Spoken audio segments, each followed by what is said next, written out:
Suara pintu gudang besar yang tertutup dengan keras membuat jantung Sinta Wijaya berdegup kencang. Di dalam kegelapan yang hanya diterangi lampu darurat kecil, dia menatap wanita yang berdiri di depannya dengan mata penuh kemarahan dan kebingungan.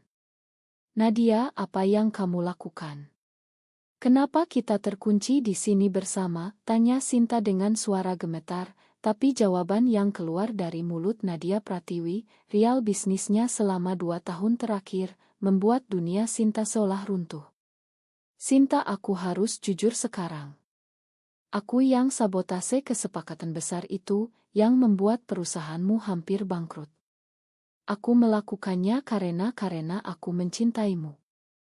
Sinta mundur selangkah, tubuhnya membentur tumpukan kain batik yang harum khas Bandung. Hujan deras di luar gudang-gudang di pinggir Jakarta ini semakin deras, suaranya seperti genderang yang tak henti. "Kamu gila ya? Ini lelucon apa? Kita saingan. Kamu hancurkan hidupku demi bisnis, sekarang kamu bilang cinta. Cinta macam apa yang bikin orang tega menghancurkan orang lain?" Suara Sinta naik, tangannya mengepal di sisi tubuh. Hijabnya yang rapi sedikit miring karena gerakan tiba-tiba itu. Nadia tidak mundur. Wanita berusia 30 tahun itu berdiri tegak, rambut panjangnya yang terurai sedikit basah karena hujan tadi sore, mata coklatnya menatap lurus ke mata Sinta. "Bukan lelucon, Sinta. Sejak pertama kali kita bertemu di pameran tekstil di Jepo 2 tahun lalu, aku sudah merasakan sesuatu yang tak bisa kujelaskan. Kamu dengan senyummu yang sopan, cara kamu bicara tentang batik warisan keluarga, semuanya membuatku tak bisa berhenti memikirkanmu. Aku tahu kamu taat, dari keluarga kiai di Bandung, bertunangan dengan Mas Rea pilihan orang tuamu. Tapi aku tak kuat menahan. Jadi aku bocorkan ino tender itu ke klienmu. Bukan untuk hancurkan perusahaanmu sepenuhnya, tapi agar kamu butuh bantuan, agar kita sering bertemu." Sinta merasa napasnya sesak. Gudang ini milik perusahaan ekspedisi yang mereka berdua gunakan untuk stok kain ekspor ke Singapura. Mereka datang sore tadi untuk cek barang yang hilang, tapi sistem keamanan otomatis tiba-tiba terkunci karena badai listrik mati. Ponsel mereka tak ada sinyal. Hanya mereka berdua, dikelilingi ratusan gulungan kain dan kotak kardus. "Kamu pikir dengan cara seperti itu aku akan jatuh cinta? Kamu salah besar, Nadia. Ini dosa. Agamaku mengajarkan bahwa ini salah. Keluargaku akan malu kalau tahu ada wanita yang seperti ini padaku." Kata-kata itu keluar pahit, tapi di dalam dada Sinta ada getar aneh yang tak mau diakui. Nadia tersenyum tipis, duduk di atas salah satu kotak. "Aku tak minta kamu balas sekarang. Aku hanya lelah menyimpan sendiri. Malam ini kita terjebak di sini, mungkin sampai pagi. Kita bicara saja. Atau kamu mau diam dan marah sampai kita kelaparan?" Hujan semakin deras, angin menyusup dari celah atap, membuat udara dingin. Sinta merasa lututnya lemas. Dia duduk di lantai beton yang dingin, memeluk lututnya sendiri. Pikirannya melayang ke ibunya di Bandung, Umi yang setiap pagi mengaji dan mengingatkan bahwa perempuan harus menikah dengan laki-laki, menjaga kehormatan keluarga. Bagaimana mungkin ini terjadi padanya? Mereka diam beberapa menit. Nadia mengeluarkan botol air mineral dari tasnya dan menawarkan. Sinta ragu, tapi hausnya mengalah. "Kenapa harus aku, Nadia? Kamu bisa dapat siapa saja. Bisnismu sukses, kamu cantik, banyak yang naksir." Nadia menggeleng. "Karena kamu berbeda. Kamu kuat, tapi ada kerapuhan di matamu yang membuatku ingin melindungimu. Aku tak pernah merasa seperti ini dengan pria. Ini bukan pilihan, Sinta. Ini siapa aku." Sinta menggeleng kuat. "Ini bukan siapa kamu. Ini godaan. Besok kita keluar, aku akan lupakan semua ini. Bisnis kita tetap saingan. Jangan pernah bicara lagi tentang perasaan itu. Tapi suara Sinta tak sekuat yang dia harapkan. Malam masih panjang, dan kata-kata Nadia seperti benang yang mulai mengikat hatinya pelan-pelan. Lampu darurat berkedip pelan, membuat bayangan mereka menari di dinding gudang. Nadia tak berhenti bicara, suaranya lembut tapi tegas seperti biasa saat negosiasi bisnis. Ingat tender pertama kita tahun lalu. Kamu menang karena desain batikmu yang unik, motif parang yang kamu ambil dari warisan nenekmu. Aku kalah, tapi aku tak marah. Malah aku semakin kagum. Lalu aku dengar klienmu minta diskon besar. Aku tahu kalau aku bocorkan bahwa stokmu tertunda karena banjir, mereka akan pindah ke perusahaanku. Bukan karena aku ingin hancurkan kamu, Sinta. Tapi karena setiap kali kamu datang ke kantorku untuk protes, aku bisa melihatmu lebih lama. Sinta tertawa sinis, tapi tawanya pecah di tengah jalan.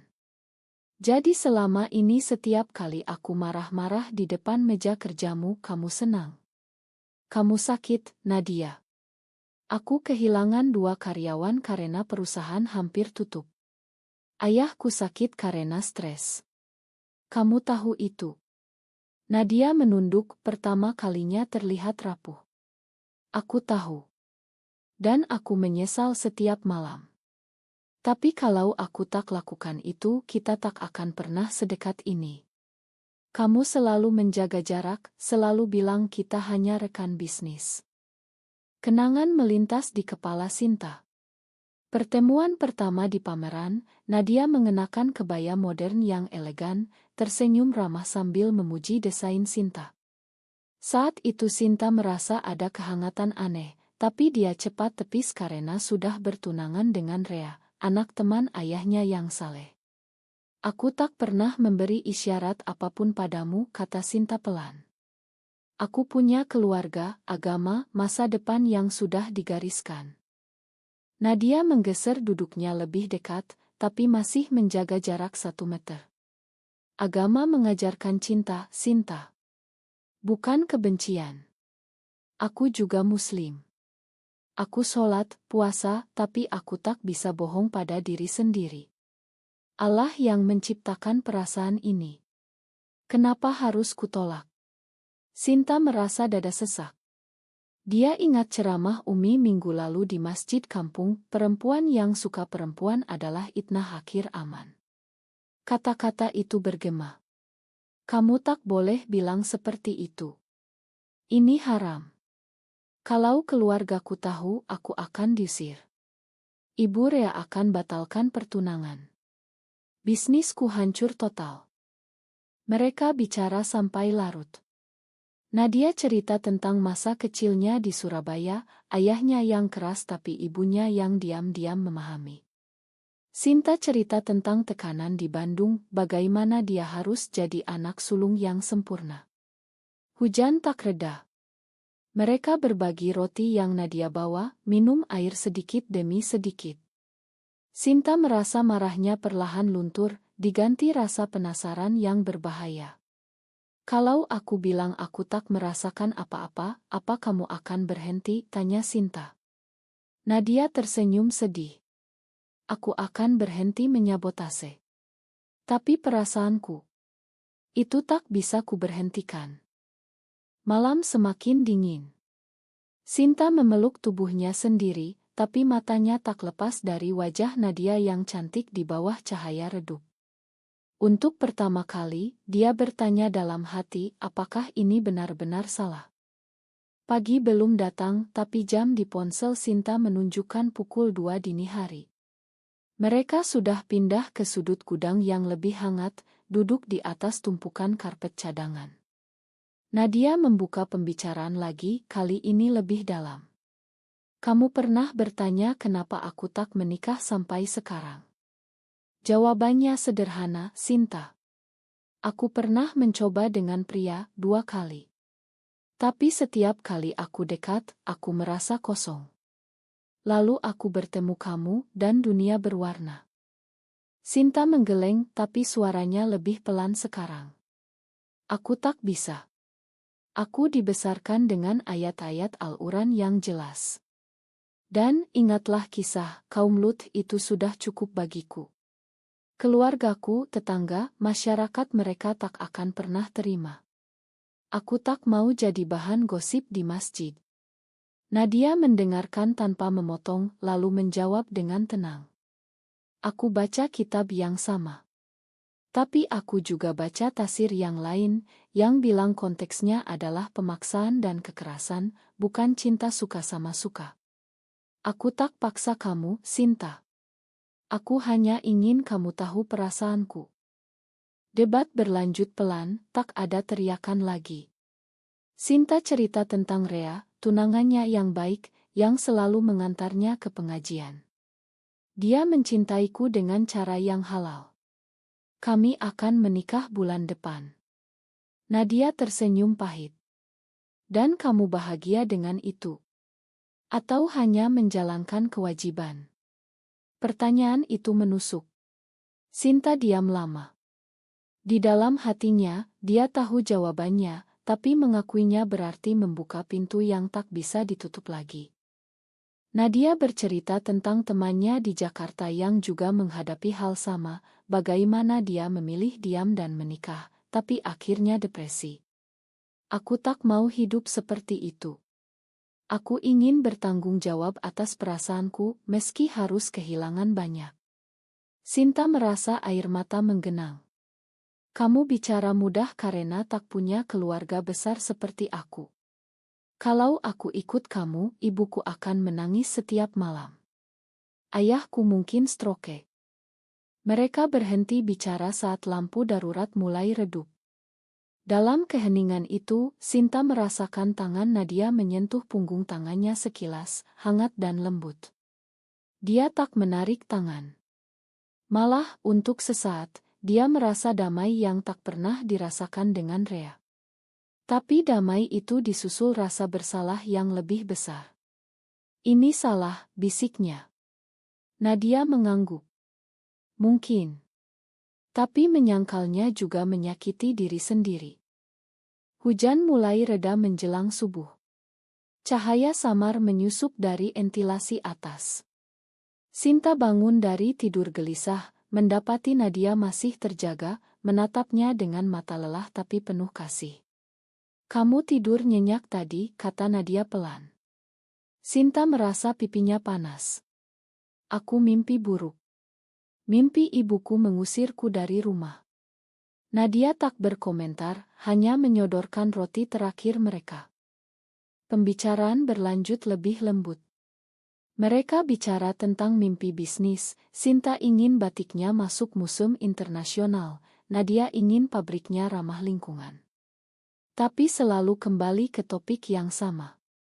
Kalau aku tak bertunangan, apa yang akan kamu lakukan? Tanya Sinta tiba-tiba. Nadia tersenyum. Aku akan ajak kamu ke pantai Parangtritis, duduk di pasir sambil lihat matahari terbenam, tanpa takut siapa yang melihat. Gambaran itu terlalu indah, membuat Sinta tersenyum kecil sebelum sadar dan cepat menutup mulut. Ketegangan meningkat saat Nadia berdiri dan mendekat. Sinta, aku tak minta jawaban sekarang. Tapi tolong jujur pada dirimu sendiri. Apakah kamu pernah merasa nyaman seperti ini dengan Rea? Sinta mundur hingga punggungnya menyentuh dinding. Berhenti. Aku tak mau dengar lagi. Tapi tubuhnya tak bergerak. Nadia berhenti satu langkah di depannya. Aku cinta kamu apa adanya, hijab, agama, keluarga, semuanya. Aku tak minta kamu ubah siapa dirimu. Sinta merasa dunia berputar. Untuk pertama kali dalam hidupnya, dia merasakan tarikan yang kuat ke arah seseorang yang sama jenisnya. Tapi di kepalanya, suara Umi, suara Kiai, suara masyarakat berteriak. Aku tak bisa, Nadia. Aku akan kehilangan segalanya. Nadia mengangguk, mata berkaca. Aku tahu. Dan aku siap terima kalau kamu pilih jalan itu. Tapi aku tak akan menyesal sudah bilang yang sebenarnya. Mereka diam, tapi jarak di antara mereka terasa semakin dekat meski tak ada sentuhan. Sinta tahu setelah malam ini tak ada yang sama lagi. Pukul 6 pagi, suara kunci gudang terdengar dari luar. Petugas keamanan membuka pintu setelah alarm listrik menyala lagi. Cahaya matahari pagi Jakarta menyilaukan mata mereka berdua. Sinta berjalan keluar lebih dulu, napasnya lega tapi hatinya berat. Nadia mengikut di belakang, tak berkata apa-apa lagi. Di parkiran, ponsel mereka berdering bersamaan. Ibu Sinta menelepon.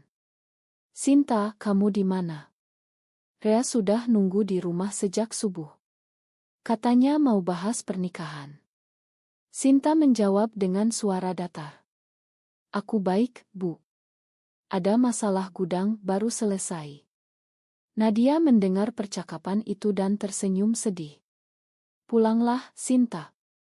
Aku tak akan ganggu lagi." Tapi di perjalanan pulang naik taksi, Sinta tak bisa berhenti memikirkan kata-kata Nadia. Di rumah, Rea menyambut dengan senyum lebar, tapi pelukannya terasa asing. Malam itu Sinta sholat Isya lebih lama, memohon petunjuk. Tapi hatinya sudah berubah. Besok pagi dia telepon Nadia. "Kita ketemu di KAI biasa. Kita bicara lagi." Nadia setuju. Pertemuan itu singkat tapi penuh emosi. Sinta bilang dia tak bisa tinggalkan keluarga, tapi juga tak bisa bohong pada perasaannya. Nadia mengerti. "Aku akan mundur dari tender yang sama. Bisnismu aman. Tapi kalau suatu hari kamu siap, aku masih di sini." Sinta pulang dengan air mata. Dia tahu keputusan harus diambil. Sebulan kemudian, Sinta membatalkan pertunangan dengan Rea di depan kedua keluarga. Air mata ibunya mengalir deras, ayahnya diam saja. Bisnis Sinta selamat, tapi gosip mulai beredar di kalangan pengusaha batik. Nadia menepati janji, tak pernah mendekat lagi kecuali lewat email bisnis yang profesional. Sinta pindah ke apartemen kecil di Jakarta, jauh dari Bandung. Dia masih sholat 5 waktu, masih pakai hijab, tapi sekarang dia tahu siapa dirinya sebenarnya. Kehilangan keluarga, kehilangan Rea, kehilangan sebagian dukungan masyarakat, tapi dia dapat kedamaian dalam hati. Suatu malam, dia kirim pesan ke Nadia, "Terima kasih sudah berani bilang yang sebenarnya. Aku masih belajar menerima diri sendiri." Nadia balas singkat, "Aku bangga padamu." Hidup berlanjut. Sinta membangun bisnis baru dengan desain yang lebih berani, Nadia tetap sukses di jalannya. Mereka tak bersama, tapi ikatan itu tetap ada, tak kasat mata. Sinta belajar bahwa hidup tak selalu hitam putih. Apakah mengikuti panggilan hati berarti meninggalkan segala yang diyakini benar selama ini, atau justru itulah cara paling bertanggung jawab untuk hidup?